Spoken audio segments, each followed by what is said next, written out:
Madame, Monsieur, bonsoir, ravi de vous retrouver. Bienvenue sur la télévision interactive. Voici les titres de ce samedi 14 mai 2022. 4 sur 10, c'est la note donnée par Do Pascal Sessouma à Paul-Henri Sandaogo Damiba pour sa gestion du pays. Un bilan peu satisfaisant pour le président de Vision Burkina, parti pacifiste, qui dénonce des irrégularités dans cette gouvernance et fait des recommandations qui, selon lui, aideront à rectifier le tir. Après Vision Burkina, parti pacifiste, c'est au tour du Conseil national de la jeunesse, CNJ, de s'inquiéter de la situation nationale au Burkina depuis la prise du pouvoir par le MPSR. Le CNJ a annoncé dans un bref délai son soutien au FDS et VDP. Au Mali, l'on assiste au lancement de l'opération Espoir pour soutenir les forces armées maliennes à Fama pour les nombreux manifestants dont les membres du mouvement anti-français Yerolo debout sur les remparts. L'armée malienne a plus que jamais besoin de soutien. Do Pascal Sessouma, président de Vision Burkina, parti pacifiste, a émis des inquiétudes quant au devenir du Burkina Faso. Le candidat malheureux à la présidentielle de 2020 était face à la presse ce 14 mai 2022 à Ouagadougou. L'évolution de la situation sécuritaire au pays depuis la prise du pouvoir par le MPSR ne rassure pas l'homme qui a soulevé plusieurs griefs contre des organes de la transition, notamment l'Assemblée législative de transition. Michael Tougri. Un peu plus de 3 mois après la prise du pouvoir par le MPSR, Do Pascal Sessouma passe à la loupe les faits et gestes des nouvelles autorités. Sur la question sécuritaire, le candidat à la dernière présidentielle au Burkina Faso n'est pas satisfait de la situation. Et s'il faut noter la gouvernance du président Damiba, Do Pascal Sessouma met la note de 4 sur 10. L'homme politique, à travers cette sortie médiatique, n'a pas manqué de soulever quelques griefs contre la composition de l'Assemblée législative de transition ALT. Ce n'est pas des députés, c'est des mandataires de la transition. Qu'on se le dise. Leur écharpe là, au lieu de la porter sur l'épaule droite, c'est-à-dire sur l'épaule gauche. Pour bien montrer que ce n'est pas la même chose. J'ai demandé à ce que des députés soient... Je n'ai pas demandé ça. J'ai demandé que des candidats à la présidentielle de 2020 soient intégrés. Si jamais on ne peut pas supprimer, alors qu'ils réforment en permettant à ceux qui avaient des choses à dire en 2020 puissent continuer à le dire pour la gouvernance de ce pays. Damiba, il a combien de députés sous sa gouvernance? Lui-même, lui seul, il a beaucoup de membres. Il peut très bien intégrer les candidats qui le désirent. Pour Do Pascal Sessouma, à travers le front du refus et des égarements de la transition, il invite le président du Faso à se séparer du poste du Premier ministre et diriger le pays par ordonnance. Selon le président de Vision Burkina, parti pacifiste, le Burkina Faso, dans cette situation actuelle, n'a pas besoin de Premier ministre. La suppression du poste du Premier ministre, là, vous savez, gouverner par ordonnance, là, il n'y a rien de tel. Sankara l'a fait pendant combien d'années? Pas le Premier ministre. Mais ça allait vite et bien. Je rappelle que même en démocratie, ce n'est pas interdit. Le Bénin, là, il n'y a pas de poste du Premier ministre au Bénin. Il n'y en a pas au Ghana. Il n'y en a pas en Angola. Il n'y en a pas au Rwanda. Est-ce que ces pays-là sont mal gérés? Pas du tout. Mais c'est des pouvoirs présidentiels qui s'assument. Damiba a dit que je m'assumerai, alors qu'il commence par s'assumer et non pas nommer un Premier ministre qui sert de fusible. Si ça ne marche pas, on va dire que c'est lui, on va le sauter. Non, non, non. Qu'il s'assume. Il peut supprimer le poste du Premier ministre sans problème. Les gens ne lui en voudront pas.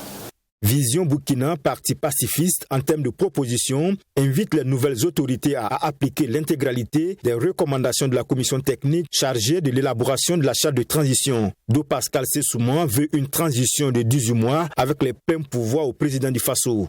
Et aussi une convocation d'un conseil présidentiel de paix et de sécurité réunissant le chef d'État et tous les candidats à la présidentielle de 2020.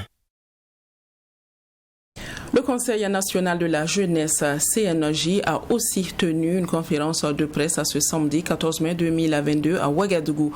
Au menu de cette rencontre avec les hommes de médias, la lecture de la jeunesse sur la situation nationale ainsi que l'évolution sécuritaire au Burkina Faso. Le CNJ a, au cours de cette sortie médiatique, annoncé également sa présence prochaine sur le théâtre des opérations afin de soutenir les FDS et VDP. Serge Kabouri. Le Conseil national de la jeunesse CNJ a dépeint ce week-end la situation nationale marquée par la persistance des attaques terroristes, la flambée des prix des produits de première nécessité, ainsi que l'augmentation du prix des hydrocarbures. Sur la question de l'évolution du processus de transition amorcé par le Burkina Faso, le CNJ peint un tableau sombre de la gestion sécuritaire du lieutenant-colonel Paul-Henri Sandaogo Damiba. Malheureusement, nous constatons avec amertume que la situation et contexte sécuritaire du Burkina Faso n'est toujours pas rassurant après 100 jours de commandement et de gestion. Toutefois, si rien n'est fait pour changer les cours des choses, il y aura de fortes chances que la transition se trouve dans une impasse. La situation s'est davantage dégradée. Malgré la prise du pouvoir par les militaires, les attaques se poursuivent et s'intensifient.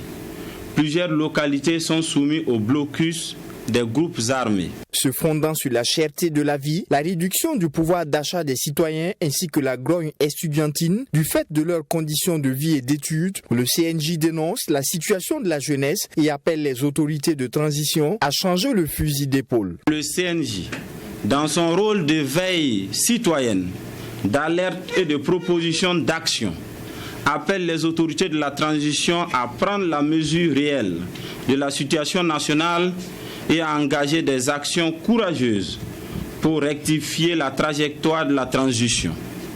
La volonté du peuple est le fondement de l'autorité du pouvoir public. Nous sommes conscients des efforts consentis par le gouvernement pour répondre aux exigences du moment. Nonobstant les solutions jusqu'à là proposées n'ont pas atteint les résultats escomptés. Tout en manifestant sa reconnaissance aux forces de défense et de sécurité ainsi qu'aux VDP pour leur engagement sur le terrain, le CNJ annonce un déplacement sur le théâtre des opérations en accord avec le ministère en charge de la Défense. Au regard de la situation nationale jugée alarmante, le Conseil national de la jeunesse a aussi formulé des recommandations. Le CNJ lance un appel à la solidarité et au soutien des forces de défense et de sécurité ainsi qu'aux VDP.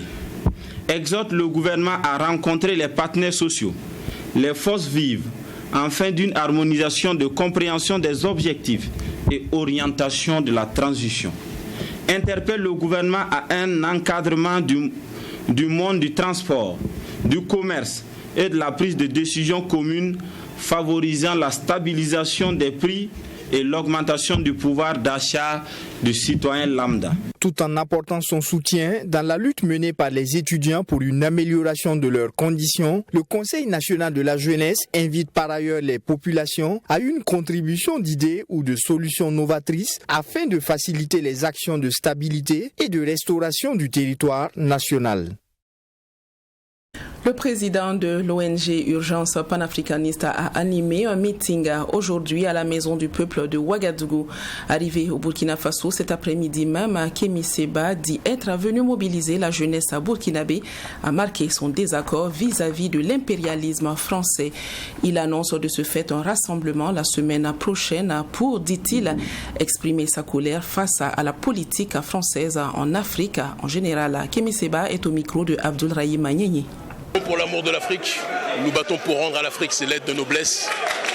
Nous ne voulons plus accepter que l'Afrique soit humiliée aux quatre coins du monde, soit souillée, soit traitée comme la partie la plus pauvre de l'humanité alors que nous sommes la terre la plus riche de la planète. Nous ne pouvons pas comprendre que nous ayons les sols les plus riches, mais que nous ayons les populations les plus pauvres. Et donc notre amour du continent africain fait que malgré les obstacles, malgré les bravades, malgré les humiliations, malgré les persécutions, nous tenons toujours debout, c'est notre responsabilité. Un obstacle que l'on dresse, eh bien nous on a l'habitude de l'enjamber. Et donc nous allons prolonger notre séjour ici pour faire entendre la voix organisée, pas désorganisée ou démobilisée, la voix de la jeunesse du Faso. Je pense que les autorités ont interdit beaucoup de manifestations parce qu'elles avaient peut-être peur qu'il y ait à l'intérieur de celles-ci des tentatives de déstabilisation. Je veux que les autorités sachent que mon ennemi, ça ne sera jamais les Africains. Mes ennemis, ce sont les colons français, le néocolonialisme français. Et donc nous organisons une manifestation pacifique la semaine prochaine. Je m'adresserai aux personnes compétentes, mais je vous dis que d'une façon ou d'une autre, la mobilisation aura lieu. D'accord, c'est l'objectif. Elle a lieu partout en Afrique francophone. Elle a eu lieu au Tchad, elle a eu lieu au Mali, elle a lieu à différents endroits, elle aura lieu au Niger bientôt. Il faut qu'elle ait lieu aussi au Faso, qui est la terre de Thomas Sankara, qui devrait être à la base de ce genre de mobilisation-là. Et donc par conséquent, nous la ferons. Le président du parti politique Les Transformateurs a organisé une rencontre avec la diaspora tchadienne ce samedi 14 mai à Ouagadougou. Succès Masra a voulu cette rencontre afin d'échanger avec la communauté tchadienne résidant au Burkina Faso. Ensemble, ils ont parlé de l'état de la transition au Tchad et fait le point sur les grands problèmes qui minent le continent africain. Alexis Belemnaba.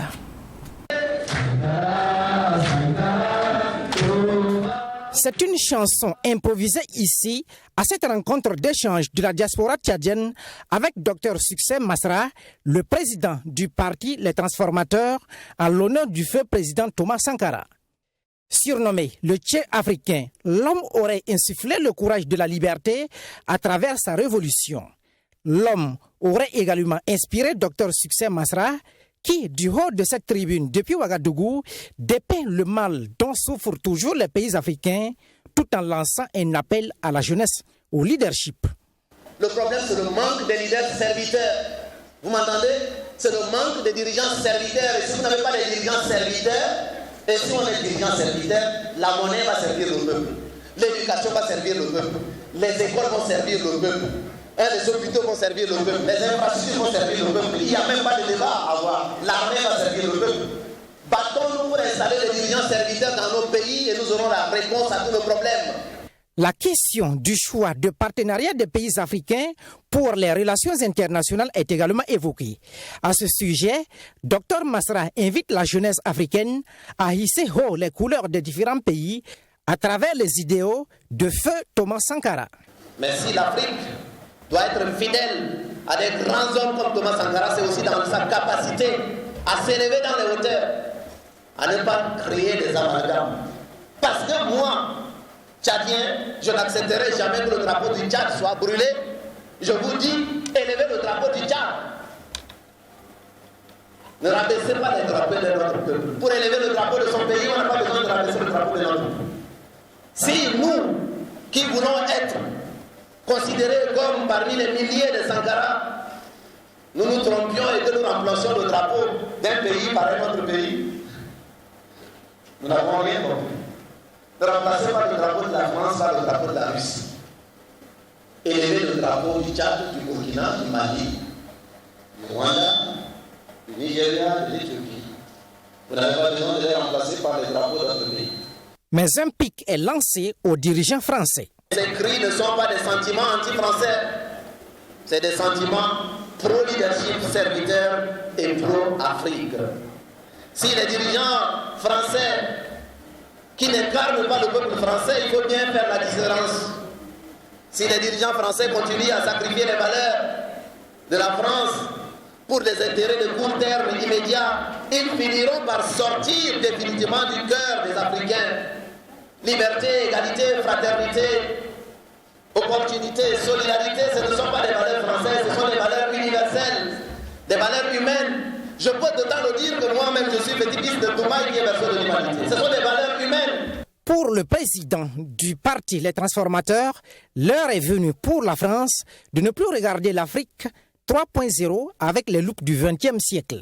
Il invite donc la jeunesse à travailler pour défendre leurs intérêts face à l'impérialisme.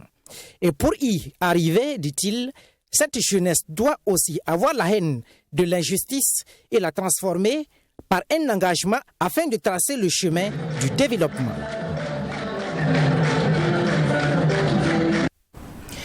Le Burkina Faso a célébré la journée internationale de l'infirmier ce samedi 14 mai dans la commune rurale de Samba au lieu du 12 mai comme inscrit dans le calendrier.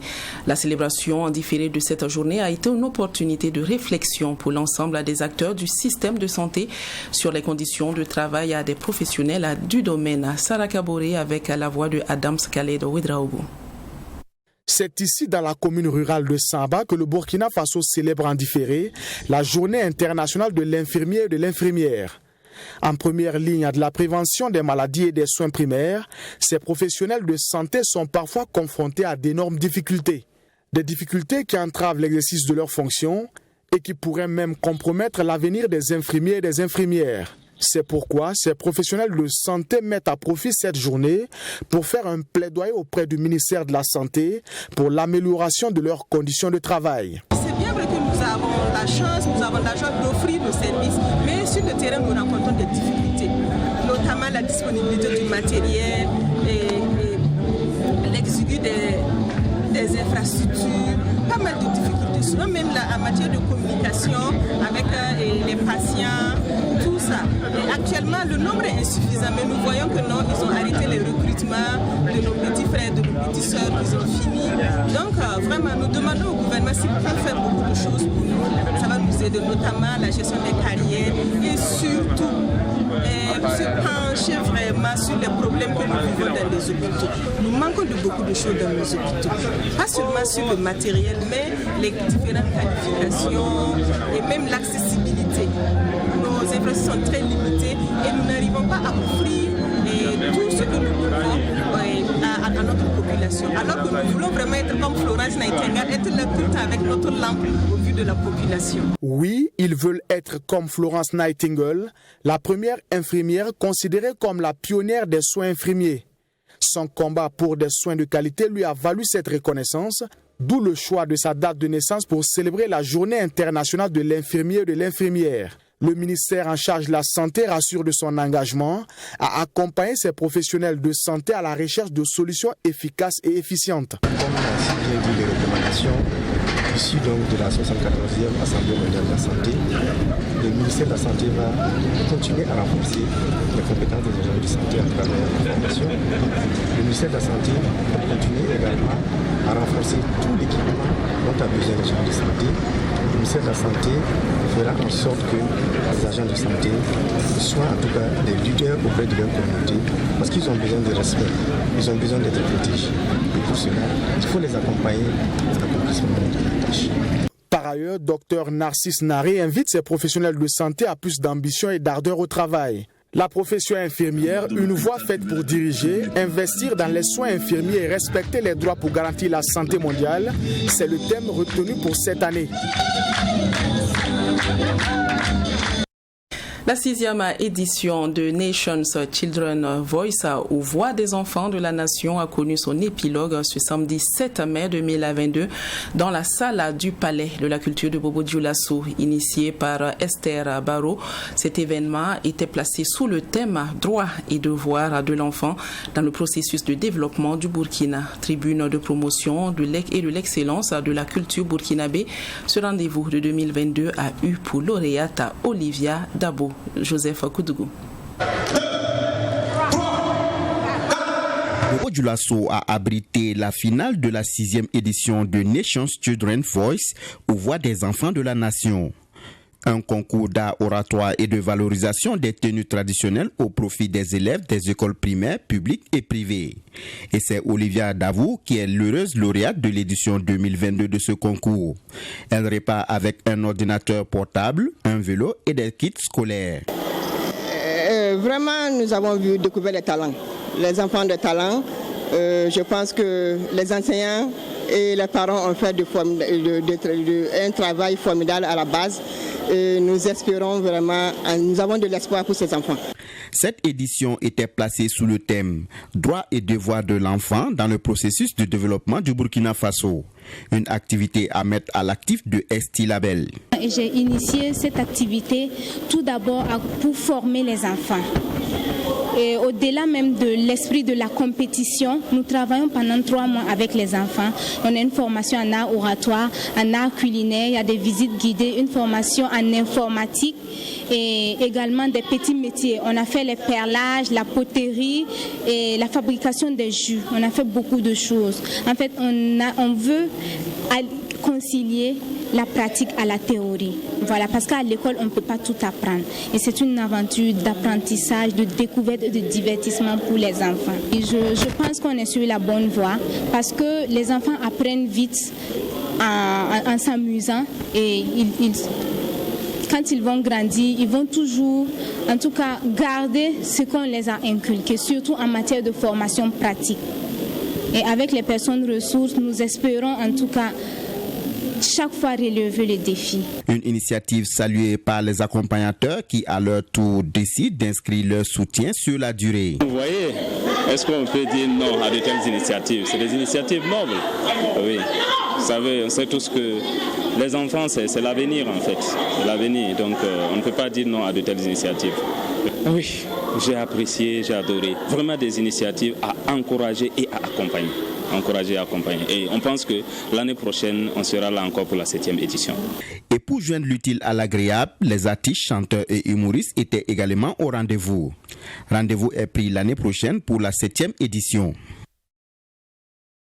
La course au titre de champion de la Ligue 1 continue ce week-end. Le Rail Club du Kadiogo, en tête du classement à l'issue de la 28e journée, défie le Majestic SAC, 5e de la Ligue 1. Face à la presse ce jeudi, les deux équipes disent être prêtes pour cette rencontre, combien importante à quelques jours de la fin du championnat. Un choc prévu pour ce dimanche 15 mai à Zignari. Yacinthe Sawadougou. Le titre de champion peut être encore plus proche des Faucons si toutefois ils viennent à bout du club de Saponais. Le Rail Club du Kadiogo, qui a son destin à main, se doit de le protéger minutieusement à 2 journées de la fin du championnat, en commençant par ce face-à-face contre le Majestic ce dimanche. Un match qu'on pourra dire aussi bien capital pour le RCK que pour les Majestic, puisqu'aussi en course pour les titres. Majestic, 5e au classement avec 43 points, à 4 doigts du premier, son adversaire du dimanche, croit aussi et se dit être prêt à tous les niveaux. On a deux matchs de la fin, tout est possible. On espère aussi avoir gain de cause jusqu'à la fin de la saison. Donc c'est un match aussi qu'on prend au sérieux. On espère aller au bout de nos efforts pour pouvoir atteindre l'objectif fixé. On est prêt. Physiquement, mentalement, à tous les niveaux, on est prêt. Le Rail Club du Kadiogo, privé de quelques-uns de ses joueurs blessés ou suspendus, doit pallier déjà ce vide en trouvant des joueurs qu'il faut. Et le seul mot d'ordre, le gain du match. Je me dis que tout un chacun est prêt. Parce que par rapport au poste, si l'autre n'est pas là, l'autre doit pouvoir faire le travail. Voilà, c'est ça une équipe. On ne doit pas avoir peur que parce que l'autre n'est pas là. C'est mental, tout se passe dans la tête. Celui qui doit remplacer l'autre, automatiquement, sait que c'est le titre dont on est en train de jouer. Donc il n'y a pas à jouer à demi-mesure. C'est jouer à 100%, tout en évitant les erreurs. C'est un match très capital. Voilà, c'est un match très capital. Bon, on va essayer de se concentrer sur ce match-là. Essayer de gagner ce match.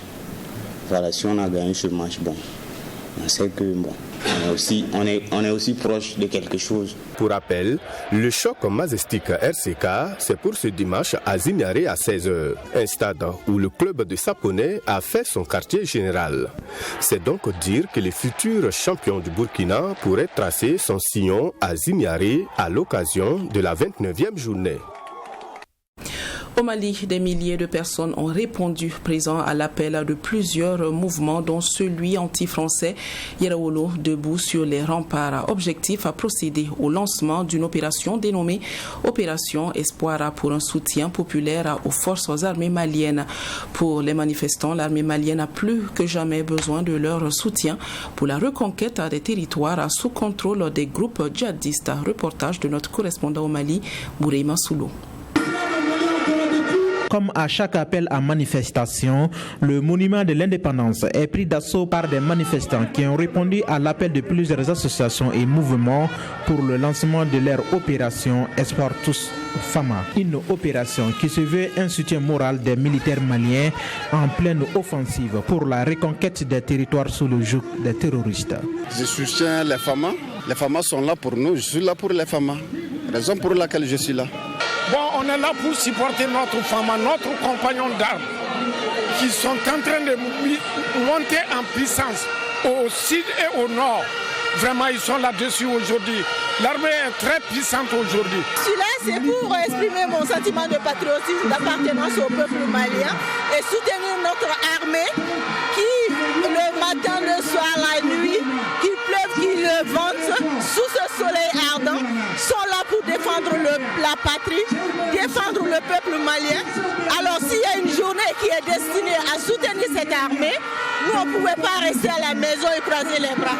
Pour les organisateurs, cette manifestation vise à donner de l'espoir aux soldats maliens, mais aussi à montrer à la communauté internationale que les autorités militaires sont soutenues par les Maliens. Nous sommes là pour dire aussi à la communauté internationale, à dire à tous ceux-là qui veulent vraiment mettre le Mali sous leur joug, qu'ils sachent que désormais on a une armée très forte, une armée qui travaille, une armée patriotique. Malgré les situations politiques et économiques difficiles dues aux sanctions de la CEDEAO, les Maliens restent soudés derrière leur armée.